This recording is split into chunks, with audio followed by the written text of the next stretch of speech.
It's Memorial Day weekend and many will spend their time at beaches or pools. So that brings up new questions about the spread of coronavirus. Here to answer them is Dr. Robert Tiballi, an infectious disease expert with the Catholic Medical Association. And doctor, now we all know chlorine kills bacteria, but the virus is still on everyone's minds. How safe is it to swim in a pool or a lake or an ocean?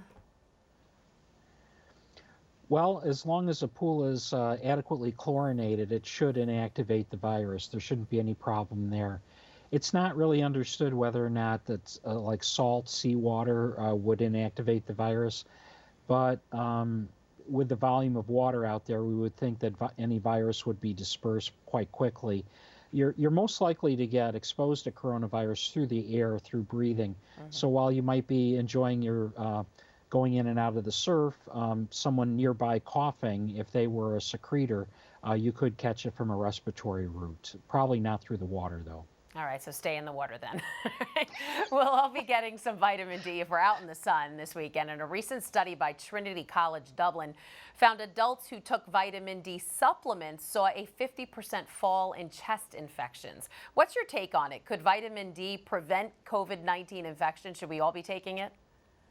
I'm a strong supporter of vitamin D.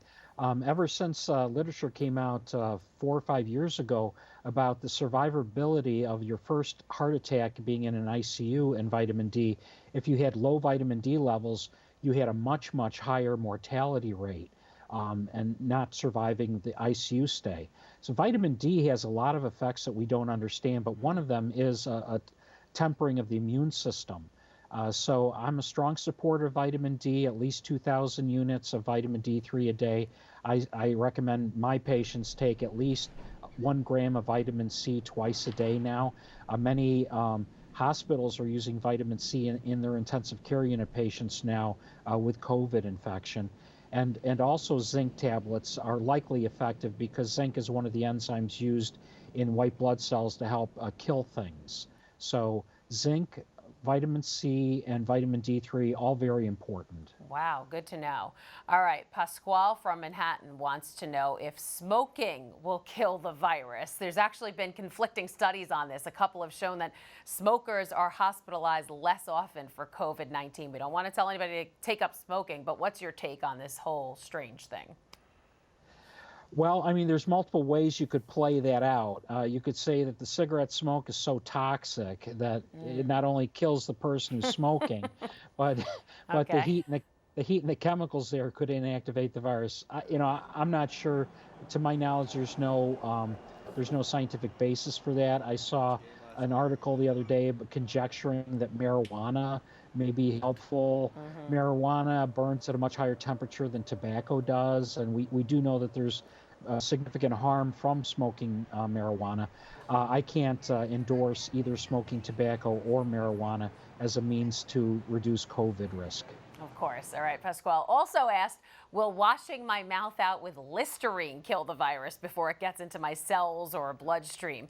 Now, I know there are studies about everything. You have to take some with a grain of salt. But there was a study from Cardiff University School of Medicine in Wales saying mouthwash could destroy the outermost layer of the virus. So what's your opinion?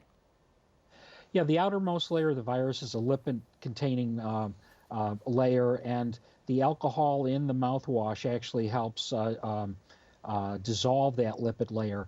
And so if you're using a non-alcohol-based mouthwash, it's probably not going to be anywhere near as effective as an alcohol-based mouthwash, something like Listerine. So Scope is a common one that people use, but that's non-alcohol-based. We would not expect that to be as effective.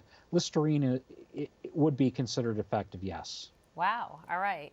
Interesting info. Dr. Robert Tiballi from the Catholic Medical Association. Thanks for making us more knowledgeable as we head into the holiday weekend. My pleasure. Stay safe out there, everyone.